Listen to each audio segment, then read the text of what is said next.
우리 인생의 목적은 하나님을 영화롭게 하는 것과 영원토록 그를 즐거워하는 것입니다. 이러한 우리의 삶의 그런 어떤 목적들을 우리가 어떻게 알게 되었는가? 그것은 성경을 통해서 알게 되지 않았습니까? 하나님의 계시의 말씀. 이 성경이 과연 어떠한 책인가? 그래서 성경은 하나님의 말씀이다. 하나님께서 우리 가운데 계시해 주신 하나님의 말씀이다 라는 것을 우리가 나누었고, 이 말씀 속에서 그러면 그 하나님이 어떠한 분이셨는가? 그 하나님은 영원하시고 또 거룩하시고 지혜가 충만하시고 선하시고, 그 하나님은 한 분이시지만 삼위로 계신다. 성부, 성자, 성령 삼위로 계신 하나님. 그렇게 우리가 함께 나누었습니다. 삼위 하나님을 나누고 나서 이제 그 하나님께서 우리 가운데 어떠한 일을 행하시는가에 대한 부분들을 이제 나누게 될 터인데, 그 첫 번째가 무엇인가 하면 하나님의 작정입니다. 작정하면 어떤 의미가 떠오르는지 모르겠지만 오늘 성경 말씀을 통해서 하나님의 작정하심의 의미가 무엇인지에 대한 부분들을 우리가 함께 나누겠습니다. 이미 한번 살펴보았습니다. 에베소서 강의할 때 한번 살펴보았지만 다시 한번 반복을 하면서 여러분들 생각 속에 잘 각인되었으면 좋겠습니다. 자, 성경은 하나님께서 그 모든 일을 마음의 원대로 하신다 이렇게 말씀하십니다. 우리 에베소서 1장 한번 보도록 하겠습니다. 곧 창세전에 그리스도 안에서 우리를 택하사 우리로 사랑 안에서 그 앞에 거룩하고 흠이 없게 하시려고 모든 일을 그의 뜻의 결정대로 일하시는 이의 계획을 따라 우리가 예정을 입어 그 안에서 기업이 되었으니. 그러니까 여러분, 이 세상에 일어나는 그 모든 일들은 우연이 되거나 또는 우발적으로 일어나는 일은 없다는 것입니다. 이것을 우리가 이해할 필요가 있습니다. 그러니까 모든 이 세상에서 일어나는 그 모든 일들은 하나님의 그 작정 안에서 그분의 목표를 위하여 그분의 계획에 따라 그분께서 섭리하시면서 이루어진다는 것입니다. 간혹 가다가 그냥 농담식으로 내 팔자가 이래 이런 말을 하기도 하고, 그게 타고난 운명이야 이런 말도 하잖아요. 또는 우연히 그렇게 되었어. 근데 그것이 아니라는 것입니다. 다 하나님의 작정 안에서 그분의 계획에 따라 그분의 시간표 안에서 모든 것들이 완벽하게 이루어지고 있다는 것입니다. 하나님께서 우리 가운데 원하시는 그 목적을 우리가 알죠. 그것은 우리를 영화롭게 하는 것입니다. 로마서 8장에 보면 하나님께서 우리를 부르시는 우리들을 거룩하게 하시고, 그렇게 거룩하게 된 그의 자녀들은 마침내 영화롭게 되는 것이거든요. 근데 그 목적을 이루기 위해서 하나님께서 우리 인생 가운데 행하시는 그 모든 일들을 섭리라고 말하고, 그 섭리들은 어느 순간 갑자기 우발적으로 우연히 생겨나는 것이 아니라 하나님의 작정 아래서 그것들이 이루어진다라는 것입니다. 자, 그래서 로마서 11장 36절 거기 함께 우리 읽어보도록 하겠습니다. 이는 만물이 주에게서 나오고 주로 말미암고 주에게로 돌아감이라 그에게 영광이 세세히 있을지어다. 아멘. 그러니까 모든 만물이 주 하나님이죠. 하나님께로부터 나오고 하나님으로 말미암고 하나님께로 돌아감이라. 그러니까 모든 피조물들, 우리 인간뿐만 아니라 우주에 존재하는 모든 그 행성들 또는 피조물들, 모든 것들은 하나님의 뜻 안에서 그분께서 섭리해 나가신다. 그렇게 이제 여러분들이 성경을 통하여 확인하게 된다는 것입니다. 자, 거기 욥기 14장 5절 우리 함께 읽어볼까요? 그의 날을 정하셨고 그의 달수도 주께 있으므로 그의 규례를 정하여 넘어가지 못하게 하셨도다. 그러니까 우리의 삶의 연수도 하나님의 뜻 안에 있겠죠. 여러분들이 대한민국이라는 땅에 대전에서 태어나게 된 것, 또는 남자로 태어나게 된 것, 여자로 태어나게 된 것, 내 남편을 만난 것, 내 아내를 만난 것, 또 내 자녀를 만난 것, 이것이 우연히 된 것이 아닙니다. 어떻게 하다가 그렇게 된 것도 아니에요. 성경은 항상 우리가 불평을 하거나 원망을 하게 되면, 빌립보서 강의 때 나눴지만 불평과 원망은 그 상황에 대한 불평이든 사람에 대한 불평이든 상황에 대한 원망이든 사람에 대한 원망이든 그 모든 것들은 결과적으로 누구를 향하냐 하면 하나님을 향하는 것입니다. 하나님 어쩌다가 제가 저런 남자를 만나게 하셔서 이렇게 고생을 시킵니까? 만나게 하신 하나님에 대한 원망이 되는 것입니다. 그래서 원망과 불평은 하나님께서 씌워놨어요. 어쩌다가 내가 이런 자녀를 만나서 이렇게 고생을 하게 되었습니까? 하나님이 그 자녀를 주신 것입니다. 가끔 그런 습관들이 있잖아요. 네 팔자야. 이런 것들을 자꾸만 우리의 언어 습관 가운데 뭘로 바꿔나가야 되냐면 하나님의 섭리야. 이렇게 바꾸셔야 되는 것입니다. 세상 사람들은 이해하지 못하니까 내 팔자가 사나워서 그래요. 하나님의 섭리야. 우리는 모르지만 로마서 8장에서 말하는 것은 하나님께서 그 부르신 자들, 그의 뜻 가운데 부르신 자들은 모든 것들이 합력하여 어떻게 됩니까? 선을 이뤄나가죠. 하나님의 선을 이뤄나갑니다. 내가 이해하지 못하지만 오늘 나누게 되겠지만 이것은 이해에 대한 문제가 아니라 지혜에 대한 문제입니다. 우리가 지혜가 없어서 이해를 못하는 거예요. 하나님의 작정에 대한, 우리의 삶에 있는 하나님의 모든 작정에 대해서 내가 때로는 원망도 되고 불평도 되지만 이것은 하나님을 내가 이해하지 못해서가 아니라 내가 지혜가 없는 것입니다. 하나님은 지혜로워서 모든 것들을 그분의 선하신 뜻 가운데 인도해 가는데 내가 아직 지혜가 없으니까 이해를 못하죠. 그러니까 당연히 불평이 되고 원망이 되는 것입니다. 자, 그래서 잠언 16장 4절, 여호와께서 온갖 것을 그 쓰임에 적당하게 지으셨나니 악인도 악한 날에 적당하게 하셨느니라. 아멘. 잠언 16장 4절인데 우리가 이해하지 못하죠. 하나님께서 모든 것들을 다 선하게 창조하시고 왜 악인의 악함을 그냥 내버려 두실까? 세상이 이렇게 악하고 때로는 이렇게 불법과 불의와 참 어둠의 세력들이 여전히 역사하는데 왜 그것들을 그대로 두실까? 그럼 그것은 하나님의 작정 바깥에서 일어나는 일인가? 아니라는 것입니다. 다 하나님의 손 안에서 악인들도 저마다의 역할을 하고 있습니다. 하나님의 계획과 뜻 안에서. 하나님께서 그것을 허용하시죠. 이것을 좀 어려운 말로 허용적 작정이라는 말을 합니다. 하나님께서 허용하신 범위 내에서 그들이 악한 자들도 여전히 어떻게 보면 쓰임을 받고 있는 것입니다. 진리를 설명하기 위해서 사람의 계획과 하나님의 계획을 잠깐 비교해 보면 먼저 작정이라는 개념을 제가 먼저 말씀을 드려야겠는데 하나님께서 어떤 일을 시작하실 때 계획을 가지고 미리 정하셨다는 것입니다. 그런 의미에서 작정입니다. 갑자기 어떤 일을 시작하시는 것이 아니라 미리 하나님께서 정하시고 계획을 가지고 목표를 가지시고 어떤 일을 진행하신다는 의미에서 작정이라는 의미를 하게 되는 것입니다. 우리가 사람이 어떤 집을 짓게 될 때 설계를 하지 않습니까? 그리고 설계도에 따라서 집을 짓습니다. 건축공사의 모든 일들은 청사진에 의해서 진행이 됩니다. 하나님의 계획을 생각해 볼 때도 하나님께서 온 우주 만물을 다스릴 때에 어떤 계획을 가지고 완벽하게 진행을 해 나가신다는 것입니다. 근데 사람의 계획과 하나님의 계획이 틀린 것은 무엇인가 하면 첫 번째, 하나님의 계획은 영원합니다. 사람의 계획은 어느 순간에 계획을 하죠. 살아가다가 내가 이런 계획을 하고 일을 진행하지만 하나님의 계획은 이미 영원 전에 세워졌다는 것입니다. 이 영원이라는 개념은 시간과 공간을 초월하거든요. 하나님께서 시간과 공간을 창조하기 전에 그 전을 이제 영원이라고 보시면 됩니다. 시간과 공간이 창조되기 이전. 우리가 상상이 안 되죠. 우리는 시간과 공간 안에서만 살아봤기 때문에 이것을 넘어선다라는 개념이 우리 안에 없습니다. 그래서 우리는 그것을 영원이라고 말하는 것입니다. 근데 그 영원의 시간에 하나님께서 이미 그분께서 이루실 모든 일들을 계획을 해 놓으셨다는 것입니다. 자, 그래서 거기 보시면 시편 33편 11절 함께 읽도록 하겠습니다. 시작. 여호와의 계획은 영원히 서고 그의 계획은 대대에 이르리로다. 하나님의 계획은 이미 영원이라는 그 시간 안에서 이루어졌다는 것입니다. 하나님은 그때그때 계획하지 않으십니다. 그분 무한하시고 영원하시고 불변하심으로 그의 작정, 곧 하나님의 목표와 계획도 무한하고 영원하고 불변합니다. 자, 이러한 그 이유 때문에 그 요리문답을 보시면 하나님의 작정은 그의 뜻대로 하신 경륜이다. 이렇게 말하는 것입니다. 하나님의 작정은 그분의 계획의 경륜에 따른 영원한 목적입니다. 경륜이라는 단어가 좀 어렵죠. 경륜이라는 것은 이렇게 보시면 됩니다. 그 어떤 마스터 플랜을 가지고 사업을 하는 상업 용어거든요. 상업 용어. 그러니까 마치 사업을 하듯이 분명한 마스터 플랜과 계획과 목적을 가지고 그것들을 운행해 나가시는 것. 하나님의 손으로 이 모든 피조물들을 다스리고 운행해 나가실 때 그것을 경륜, 하나님의 경륜 이렇게 말하는데 그것이 이미 영원 전에 세워졌다는 것입니다. 사람은 어떠한 것들을 이룰 때 계획을 하거나 할 때 상의를 하잖아요. 누가 상의를 하고 또 정보도 조사하고 하지만 하나님은 지혜로우셔서 누가 상의하지 않으십니다. 스스로 계획하시고 결정하시고 진행해 나가십니다. 그러니까 그분의 모든 그 작정 안에서 일어나는 모든 일들은 하나님의 지혜의 결과입니다. 그러니까 그것을 우리가 지혜가 없어서 이해하지 못한다는 것입니다. 근데 그것을 이해할 때는 어떻게 됩니까?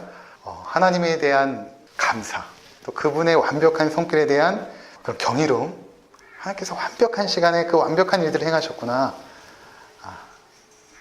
그러니까 여러분들이 지나온 과거의 삶을 돌이켜보시면 그때 그 일들 때문에 하나님께서 나를 붙잡고 계셨던 것입니다. 그때 어쩌면 내가 원하는 대로 되었다면 이 자리에 없을 수도 있습니다. 하나님을 예배하고 경배하는 자리에 없을 수도 있습니다. 그때의 나의 실패와 나의 좌절과 나의 아픔들이 오히려 하나님의 선함을 이루는 재료들로서 계속해서 우리를 만들어가고 있다는 것입니다. 근데 앞으로도 그럴 거예요. 그래서 여러분들 그런 상황에 이해하지 못하지만, 하나님이 이해하지 못하지만 순종하는 것이죠. 상황이나 사람이나 그 모든 환경 속에서 묵묵하게 순종해 나가는 것. 그것이 우리 가운데 지혜로운 삶의 과정일 것입니다. 자, 그래서 여기 보시면 로마서 11장 33절, 34절 함께 읽도록 하겠습니다. 깊도다 하나님의 지혜와 지식의 풍성함이여 그의 판단은 헤아리지 못할 것이며 그의 길은 찾지 못할 것이로다. 누가 주의 마음을 알았느냐? 누가 그의 모사가 되었느냐? 하나님의 지혜가 너무나 풍성하기 때문에 우리가 헤아리지 못하죠. 우리가 그냥 믿는 것입니다. 하나님께서 나에게 행하신 이 일은 하나님의 지혜의 결과입니다. 내가 믿음으로 순종하며 나가겠습니다. 그렇게 살아가는 것이 하나님의 백성의 아름다운 모습인 것입니다. 둘째로 이러한 하나님의 계획, 그분의 작정, 그것은 절대적이라는 것입니다. 우연 또는 우발적인 일은 없다. 모든 것이 완벽한 때에 완벽하게 이루어진다는 것입니다. 사람들은 어떤 계획을 하고 진행해 나갈 때 계속 확인해야 되잖아요. 이것이 잘 되고 있는지, 혹시 계획에 착오가 생기지 않았는지. 그래서 때로는 잘못되었을 때 수정해 나가지만 하나님은 전능하시기 때문에, 지혜로우시기 때문에 그분께서 행하신 모든 일들은 실수가 없습니다. 수정할 필요가 없어요. 그분께서 세워진 뜻은 그대로 이루어지는 것입니다. 빛이 있으라 하시면 빛이 있게 되는 것처럼 우리 안에 행하시는 모든 일들은 하나님의 완벽한 지혜와 완벽한 그 선하심 속에서 그렇게 완벽하게 이루어지고 있다라는 것입니다. 그래서 거기 이제 말씀 보면 잠언 16장 33절 제비는 사람이 뽑으나 모든 일을 작정하기는 여호와께 있느니라. 그럼 제비 하나 뽑아서 내가 걸리는 것도 또 내가 걸리지 않은 것도 하나님의 작정 안에 있을까? 그것까지도 하나님의 작정 안에 있다. 마태복음 10장 29절 참새 2마리가 한 아사리온에 팔리지 않느냐? 그러나 너희 아버지께서 허락하지 아니하시면 그 하나도 땅에 떨어지지 아니하리라. 참새 한 마리가 하늘에서 떨어지는 것도 그 하나님의 계획 안에서 이루어진다. 저희가 이것을 어디서 좀 확인을 했냐면 사사기 강의할 때 잠깐 살펴보았거든요.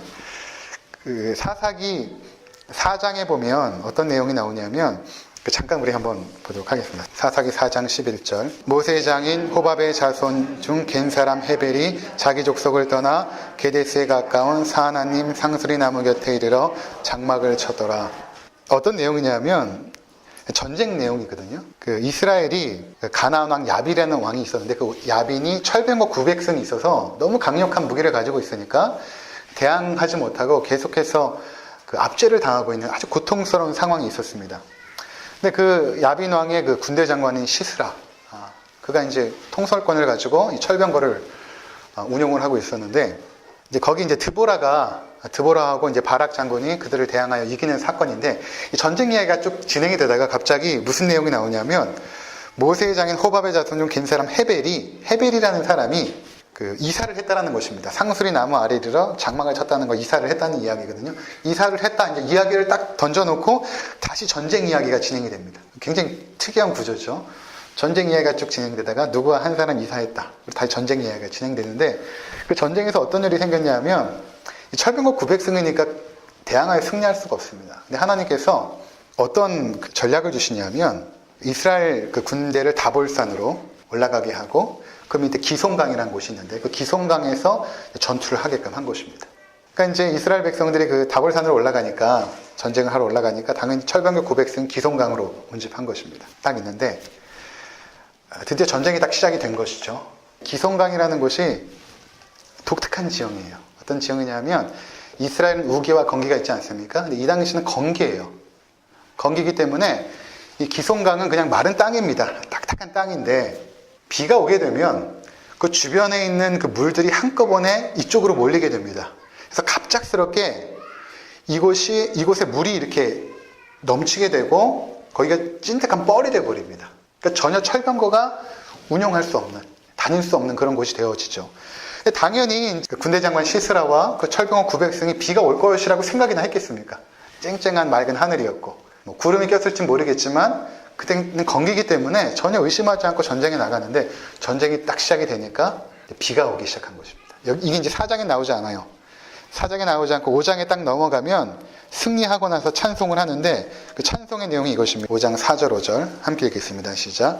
여호와여 주께서 세일에서부터 나오시고 에돔들에서부터 진행하실 때에 땅이 진동하고 하늘이 물을 내리고 구름도 물을 내렸나이다.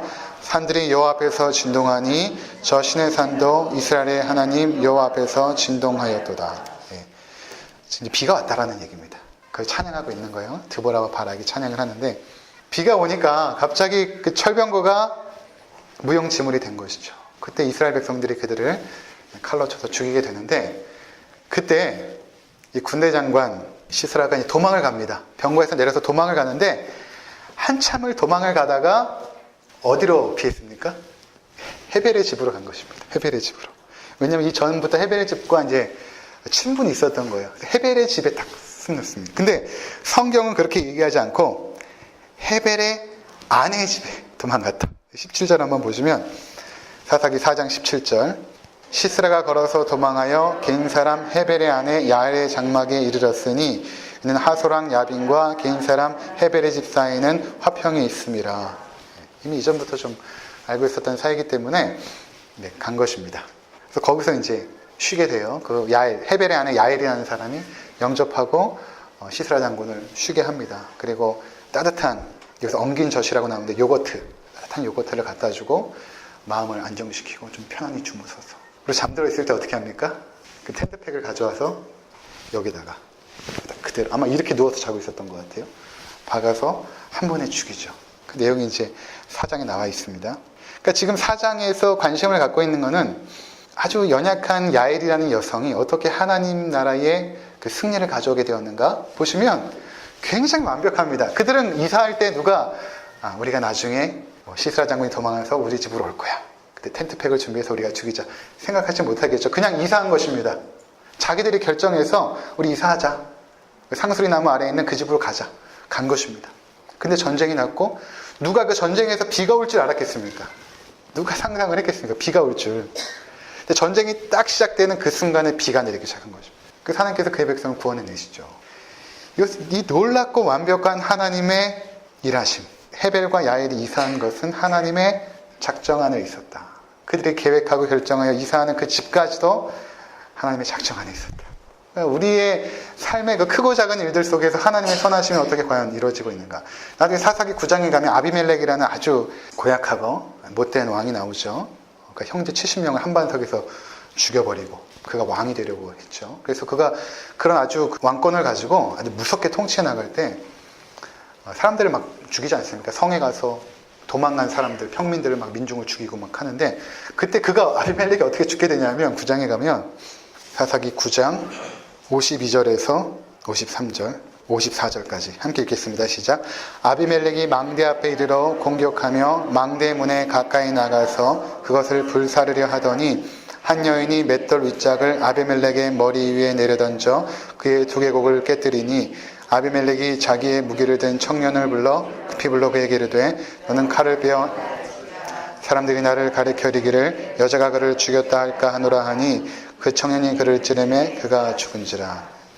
그 성벽에 가서 망대라는 것은 최후에 숨을 수 있는 그 성 위에 있는 그 귀퉁이 한쪽에 있는 그런 곳입니다. 그 무고한 백성들이, 무고한 민중들이 이 아비멜렉을 피해서 그들이 끌고 오는 군사들을 피해서 거기에 도망갔는데 한 여인이 도망가다가 여기서 맷돌이라고 해서 우리가 돌리는 맷돌 연상하시면 안 되고 그들이 이렇게 곡물을 빠는 휴대용 맷돌, 한 요만한 돌로 만든 휴대용 맷돌입니다. 요 정도 되는. 그것을 이제 여성들이 휴대하고 다녔는데 이제 이것을 이제 떨어뜨린 거죠. 근데 그것이 정확하게 아비멜렉의 두개골을 딱 깨뜨려서 죽게 됩니다. 다윗이 골리앗하고 싸울 때 물맷돌을 딱 던지자 정확하게 정수리에 맞아서 급소를 맞고 죽죠. 그러면 이것이 과연 어떻게 된 것인가? 그들이 늘 연습하고 매일 다윗이 물맷돌 던지는 연습을 해서 과연 가능한가? 그것이 아니라 하나님의 계획과 목적과 섭리 안에서 그 떨어뜨린 돌이 정확하게 그의 두개골을 깨뜨리게 된 것입니다. 아비멜렉이든 또는 골리앗이든. 그러니까 하나님의 이 작정은 너무나 놀라운 것이죠. 완벽합니다. 절대로 우연히 일어난 것이 없고 완벽한 그분의 타임 테이블에 따라서 스케줄에 따라서 완벽하게 이루어지죠. 그 다음 3번 함께 읽겠습니다. 하나님의 작정 함께 읽겠습니다. 시작. 하나님의 작정은 인간의 자유일지를 방해하지 않으며 인간의 책임을 간과하지 않는다. 근데 이게 좀 어렵습니다. 전에도 잠깐 설명을 드렸지만 우리의 논리로 양립할 수 없는 논리가 성경에 나와요. 그중에 삼위일체도 마찬가지고 그중에 이것도 마찬가지입니다. 그러니까 하나님의 작정이 있잖아요. 그러니까 하나님의 작정 안에서 모든 것들이 일어난다면 우리가 이 땅에서 하는 모든 것들은 그럼 하나님의 작정 속에서 이루어졌기 때문에 하나님께 책임이 있어야 되는 거잖아요. 그렇지 않습니까? 근데 또 한편에서 성경은 뭐라고 말하냐면 너희가 행한 일들은 너희의 책임이다 이렇게 말합니다. 근데 너희가 행한 일들은 너희의 책임인데 너희가 했기 때문에 너희의 책임인데 그 책임 또한 하나님의 주권 안에서 이루어졌다. 그러니까 이게 이해가 안 되는 것입니다. 이것을 양립시키려고 하면 이상한 논리에 빠지기 때문에 우리는 이것을 그대로 받아들이는 것입니다. 예를 들어서 야엘과 헤벨이 서로 상의하여서 우리 이사 갑시다. 상의하여서 결정한 이사를 오게 된 것은 그들의 결정이었죠. 하나님이 그들에게 이사해라 말하지 않았습니다. 너희가 거기 있는 집으로 이사해라 이렇게 계시를 보여준 것도 없어요. 자기들이 결정해서 갔습니다. 근데 그것이 하나님의 작정 안에서 이루어졌죠. 하나님의 계획 안에서 이루어졌습니다. 자, 그러면 가룟 유다가 예수님을 팔지 않습니까? 그럼 그것은 하나님의 작정 안에 있었을까 없었을까요? 가룟 유다가 예수님을 팔게 된 것은 하나님의 작정 안에 있었습니다. 그러면 하나님의 작정 안에서 가룟 유다가 예수님을 팔았으면 가룟 유다의 죄는 없는 것일까요? 그렇지 않습니다. 가룟 유다에게 책임이 있다는 것입니다. 그러니까 하나님의 작정 안에서 인간의 책임을 간과하지 않는다는 것입니다. 이것이 좀 이해가 어렵지만 우리가 받아들일 내용인 것입니다. 그래서 사도행전 2장 2절에 이렇게 말씀을 하시죠. 거기 보시면 그가 하나님의 정하신 뜻과 미리 아신 대로 내준 바 되었거늘 너희가 법 없는 자들의 손을 빌려 못 박아 죽였도다. 예수님께서 십자가에 못 박혀 죽은 것은 누가 하신 일입니까? 궁극적으로 하나님이 하신 일이죠. 그럼 그 하나님이 하신 일 가운데 예수님을 못 박아 죽인 자들은 책임이 없는가? 그렇지 않고 너희가 법 없는 자들의 손을 빌려 못 박아 죽였도다. 너희가 죽였다 이렇게 말하는 것입니다. 하나님의 작정 안에 이루어진 일이지만 예수님을 죽인 그 일은 너희의 죄다. 여러분 우리가 죄를 지을 때 하나님께서 죄를 짓도록 만들진 않잖아요. 너 이런 죄를 너는 거짓말을 해라. 네가 저걸 훔쳐라. 하나님께서 그렇게 명하지 않잖아요. 우리가 하잖아요. 그러니까 우리가 책임이 있다는 것입니다. 그런데 그것조차도 하나님의 손 안에서 이루어지고 있다. 하나님의 손 안에서. 그런데 하나님의 손 안에서 이루어지고 있으면 하나님께 제일 원인을 돌려야 되는데 그렇지 않다. 제2 원인으로 일어난 그 모든 일들은 제1 원인자에게 이유를 항변할 수 없다. 그것들은 너희의 책임이고 너희가 한 일이다. 그렇지만 나는 알고 있고 내 계획 안에 그것이 있었다. 이렇게 말씀하시는 것입니다. 좀 어렵죠. 자, 그래서 바울이 복음을 전하러 다닐 때 루스드라라는 곳에 이제 가게 되는데 굉장히 두려워합니다. 계속되는 고난이 있었고 바울의 핍박이 있었기 때문에 과연 이곳에 복음을 전할 때 하나님께서 이루신 그 놀라운 사역들이 진행이 될까? 굉장히 고민하고 걱정하는 가운데 있었습니다. 그때 하나님께서 주신 말씀이 무엇인가 하면 그 땅에 내 백성이 많다. 그러니까 우리가 얼른 생각할 때는 그럼 하나님이 작정하셨다면 믿는 자들과 믿지 않은 자들, 하나님께서 택하신 자들과 택하지 않은 자들이 미리 하나님의 뜻 가운데 작정이 되어졌다면 우리가 무엇 때문에 전도를 해야 됩니까? 결국 하나님의 작정대로 될 터인데 이렇게 우리가 생각할지 모르지만 성경은 뭐라고 말하냐면 바울이 복음을 전하기 앞서 두려움에 빠질 때 그곳에 내 백성이 있기 때문에 내가 두려워하지 말고 담대하게 복음을 전하라. 그곳에 내 백성이 많으니라. 오히려 하나님의 작정이 우리가 복음을 증거하는데 힘을 주죠. 힘을 주고 복음을 전하는 데 있어서 능력을 줍니다. 이곳에 하나님의 백성이 있기 때문에 내가 담대히 전해야겠다. 하나님의 백성이 있으면 당연히 믿겠지가 아니라 하나님의 백성이 있기 때문에 담대히 전해야겠다. 예를 들어 이런 것입니다. 내가 하나님 앞에 기도할 때 결국 하나님께서 원하시는 뜻대로 되어진다면 내가 기도하는 게 무슨 의미가 있을까? 결국 하나님께서 선하신 뜻대로 나를 이끌어 가시고 그 뜻이 반드시 이루어질 텐데 하나님이 작정하시고 계획하셨다면 반드시 이루어질 텐데 내가 지금 기도하는 것이 무슨 의미가 있을까? 성경은 그렇지 않죠. 예수님께서 주기도문을 가르쳐 주시면서 뭐라고 말씀하시냐면 너희가 중언부언 기도하지 말라. 이미 하나님 아버지께서 너희가 간구할 것들을 다 아신다. 그러면 하나님께서 다 알고 계시는데 그럼 간구하지 말아야 되는가? 그렇지 않고 그 다음 구절이 무엇입니까? 그러므로 너희는 이렇게 기도하라 하시면서 가르쳐 주신 내용이 주기도문입니다. 하나님이 다 아시지만 너희는 기도해야 된다. 나중에 에스겔서 같은 데 보면 그 피값은 너희에게 묻겠다라고 말씀하시는 장면이 있습니다. 저들이 회개하여 돌이키지 않은 것은 너희가 복음을 전하지 않았기 때문이다. 또 이렇게 말씀하세요. 그러니까 그러한 책임성을 우리 가운데 계속해서 던져주십니다. 그러면서 하나님의 뜻 가운데 너희의 모든 삶은 주관이 된다. 이렇게 말씀하고 있다는 것입니다. 그래서 하나님의 뜻대로 다 되기 때문에 우린 기도하지 않고 또 거룩하게 살지 않고 해도 하나님이 택정하신 사람들은 자연스럽게 그냥 아무것도 안 해도 하나님의 영광의 나라로 들어가겠네. 그것이 아니라는 것입니다. 그렇게 오해해가지고 우리 개혁주의 장로교회를 비판하는 분들이 많이 계세요. 어떻게 그런 편협한 생각이 다 있냐. 하나님 한번 작정하면 구원이 끝난 거야. 그런 종교가 어디 있어.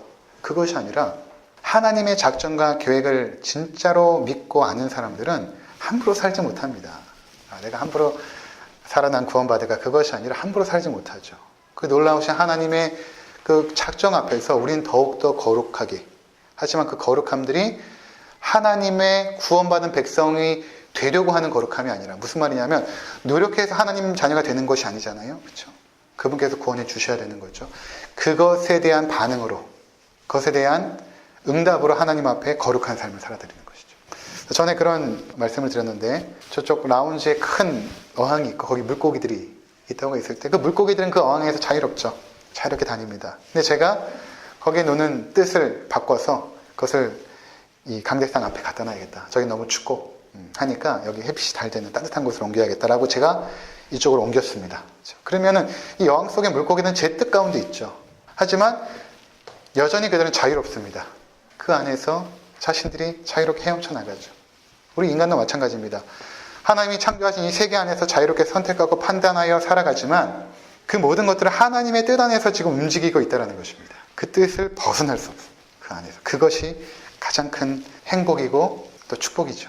그분의 뜻 안에 이루어져 가고 있다는 것. 자, 네 번째, 하나님은 자신의 영광을 위하여 작정하신다.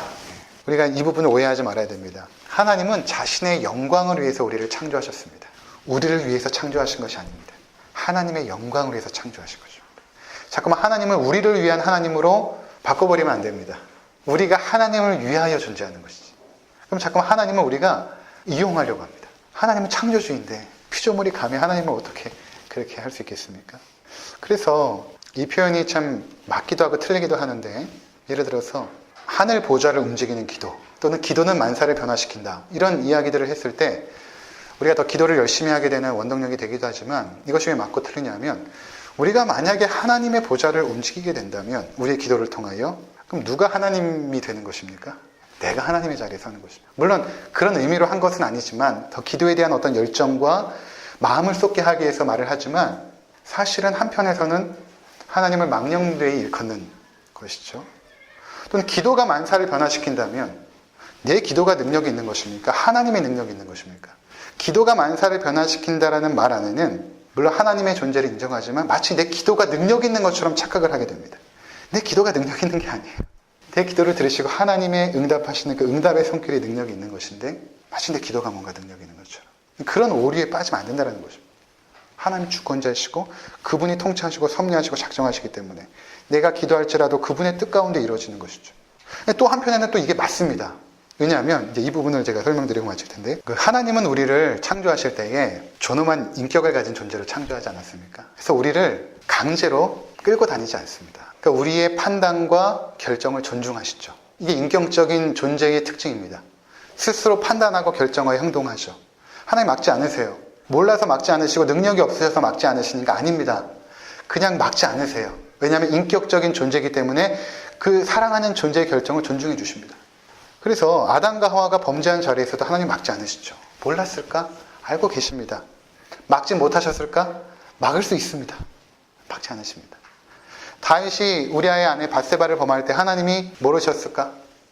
아닙니다. 아십니다. 그럼 능력이 없어서 막지 못하셨을까? 아시죠. 하지만 너희의 판단과 결정과 행동을 내가 막지 않겠다. 왜냐하면 너는 내가 사랑하는 존엄한 하나님의 자녀니까. 억지로 해서 하나님의 영광을 얻어내지 않으세요. 하나님의 인격이 그렇습니다. 하나님 우리에게 억지로 찬양을 받지 않으세요. 쥐어 짜내지 않습니다. 그 사랑하는 그 자녀들에게 자유롭게 사고하고 판단하여 결정할 수 있는 능력을 주시죠. 그래서 자유의지라고 합니다.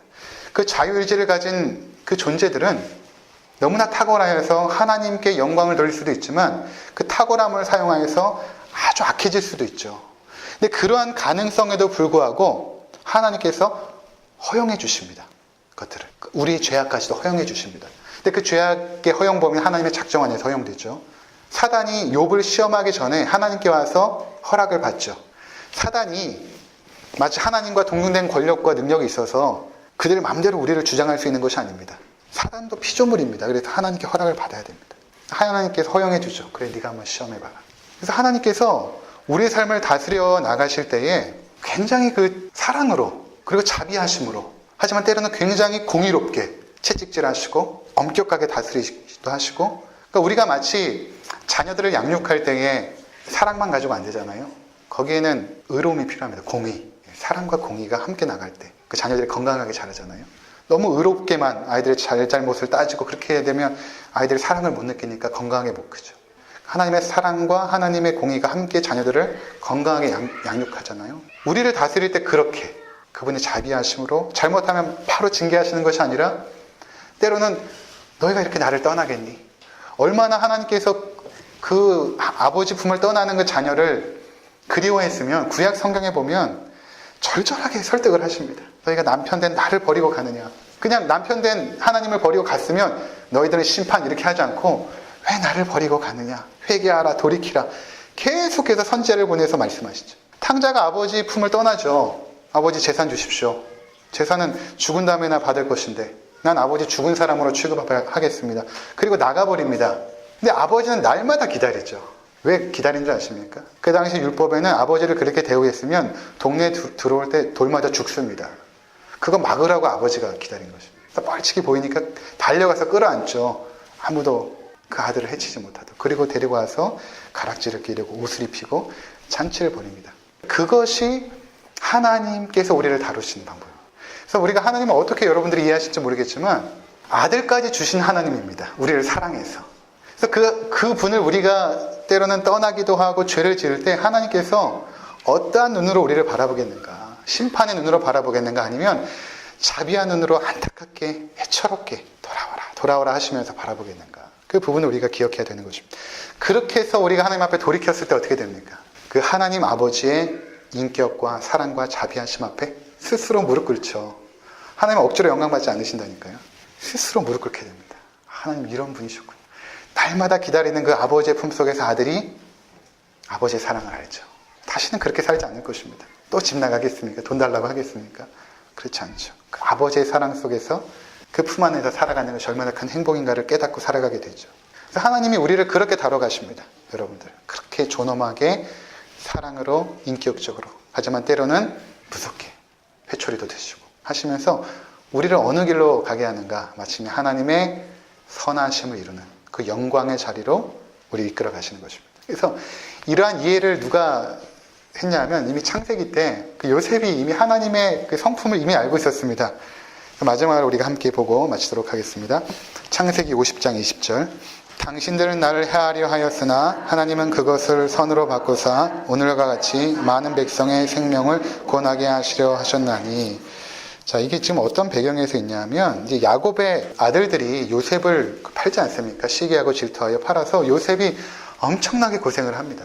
그 종의 신분으로 살아가고 노예의 신분으로 살아가고 우리가 잘 알고 있듯이 그렇게 험난한 인생을 살아왔던 것이 요셉입니다. 근데 요셉이 마침내 애굽의 총리가 되고 그의 아버지 야곱과 그의 형제들 다 불러서 왕궁에서 살게 합니다. 그래서 아주 그곳에서 호화롭게 형제 요셉의 베푼 그 은혜 속에서 호화롭게 살다가 야곱이 죽은 것입니다. 그러니까 그 형제들이 두려운 것입니다. 이제 아버지가 죽었으니 혹시 요셉이 우리를 해하려고 하지 않을까? 그동안 우리가 요셉에게 대했던 그것을 요셉이 기억하여서 우리를 목에 가두거나 죽이거나 고문시키면 어떡하지? 이런 두려움 가운데 있었던 것입니다. 그때 요셉이 형제들에게 하는 말입니다. 이 눈물을 흘리면서 하는 말이에요. 우리가 50장 20절만 읽었지만 우리 한번 성경을 찾아보도록 하겠습니다. 창세기 50장 15절부터 21절까지. 요셉의 형제들이 그들의 아버지가 죽었음을 보고 말하되 요셉이 혹시 우리를 미워하여 우리가 그에게 행한 모든 악을 다 갚지는 아니할까 하고 요셉에게 말을 전하여 이르되 당신의 아버지가 돌아가시기 전에 명령하여 이르시기를 너희는 이같이 요셉에게 이르라. 내 형들이 내게 악을 행하였을지라도 이제 바라건대 그들의 허물과 죄를 용서하라 하셨나니 당신 아버지의 하나님의 종들인 우리 죄를 이제 용서하소서 하며 요셉이 그들에게 하는 말을 들을 때에 울었더라. 그의 형들이 또 와서 요셉의 앞에 엎드려 이르되 우리는 당신의 종들이니이다. 요셉이 그들에게 이르되 두려워하지 마소서. 내가 하나님을 대신하리이까. 당신들은 나를 해하려 하였으나 하나님은 그것을 선으로 바꾸사 오늘과 같이 많은 백성의 생명을 구원하게 하시려 하셨나니 당신들은 두려워하지 마소서. 내가 당신들과 당신의 자녀를 기다리다 하고 그들을 간곡한 말로 위로하였더라. 요셉이 너무 마음이 아픈 것입니다. 왜 형들이 이렇게 두려워할까? 형들이 와서 아버지가 그때 자비를 베풀라고 그랬으니까 네가 좀 제발 우리를 용서해달라. 그럴 때 요셉이 크게 울죠. 웁니다. 그리고 말하기를 내가 하나님을 대신하겠습니까? 당신들은 나를 해하려 했으나 하나님은 그것을 선으로 바꾸사 오늘과 같이 많은 백성의 생명을 구원하게 하려 하셨나니. 요셉이 자신의 삶을 어떻게 이해하고 있습니까? 하나님께서 나를 여기까지 인도하셨다. 당신들이 나를 해하려 했지만 하나님이 그것을 선으로 바꾸사 모든 것들을 합력할 선을 이루어주셨다. 그렇게 말씀하고 있는 것이죠. 요셉은 그의 삶을 원망하지 않죠. 비록 당신들이 나를 팔았지만 그것으로 말미암아 하나님의 선함이 이루어졌습니다. 그것이 없었다면 하나님의 선함이 이루어지지 않았을 것입니다. 만약에 팔지 않았다면 요셉이 과연 애굽의 총리가 될 수 있었을까요? 그렇지 않습니다. 그렇다면 그 판 형제들의 그 죄는 어떻게 될까요? 요셉이 이렇게 말합니다. 당신이 나를 판 그 죄는 하나님의 작정 안에 있으니까 괜찮은 것입니다. 이렇게 말하지 않습니다. 당신은 나를 해하려 했으나 당신들은 나를 해하려 한 사실은 분명합니다. 나를 아프게 하고 나를 버렸고 나를 고통스럽게 했던 것은 사실입니다. 그러나 하나님은 그것을 선으로 바꾸셨습니다. 그렇게 우리의 책임을 간과하지 않으면서도 하나님의 주권과 그분의 뜻과 섭리들을 고백하는, 하나님의 선으로 이끌어갔던 그것들을 고백하는 이 요셉의 아름다운 고백들. 그래서 우리가 이제 앞으로 살아가면서 이 하나님의 위대한 그 작정, 그 안에 우리가 있다라고 생각하면 그 하나님을 당연히 경외하게 되겠죠. 하나님의 작정 속에서 일어나는 일이구나. 지금은 내가 지혜가 없어 알지 못하지만 완벽한 하나님께서 나를 선으로 이끌어 가시는구나. 그렇게 믿음의 고백을 하시며 주께 나아가시는 우리 모든 성도님들 되시기를 주의 이름으로 부탁을 드립니다. 기도하시겠습니다.